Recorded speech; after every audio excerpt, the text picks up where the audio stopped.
For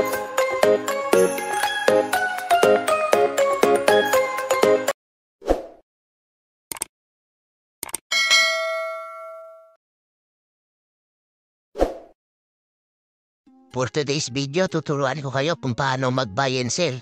So ano ba yung buy and sell? Ito ay kasunduan sa pagitan ng buyer, bumibili, at seller, nagbebenta. Ang seller ang bahala na mag-transfer ng ownership ng property sa buyer. Buyer ang magbabayad ng property na binili sa seller.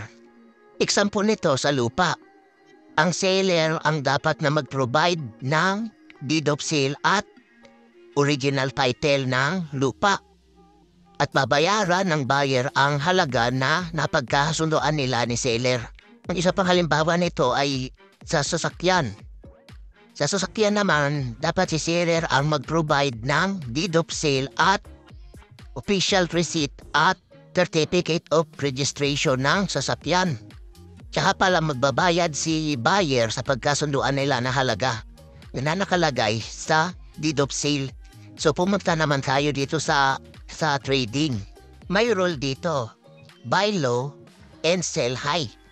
Bumili ka ng mababang presyo at magbebenta ka kapag tumaas na ang presyo. Halimbawa nito, bumili ka ng 10 kilos na kamatis. Pag nag-buy ka, so ang halaga ng kamatis ay 10 pesos. So ang halaga noon is 100 pesos. So, 10 times 10 yung kilo na binili mo at i-times mo sa presyo. So, ang equivalent noon is 100.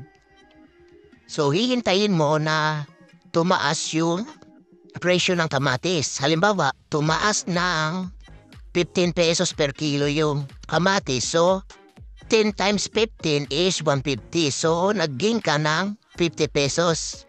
Sa pang-example nito, yung sa crypto na. Halimbawa nito, bibili ka mag-buy ka ng 100 TRX. So, ang value niya per token is 10 pesos. 10 times 100 is equal to 1,000. So, kapag binenta mo siya, isell mo siya is magpresyo si TRX na per token is ng 12 pesos. So, 100 times 12 pesos is equal to 1,200 pesos. Then yan yung concept ng pagtitrade sa crypto or forex. So, salamat sa inyong panonood. Sana may natutunan kayo sa video na ito.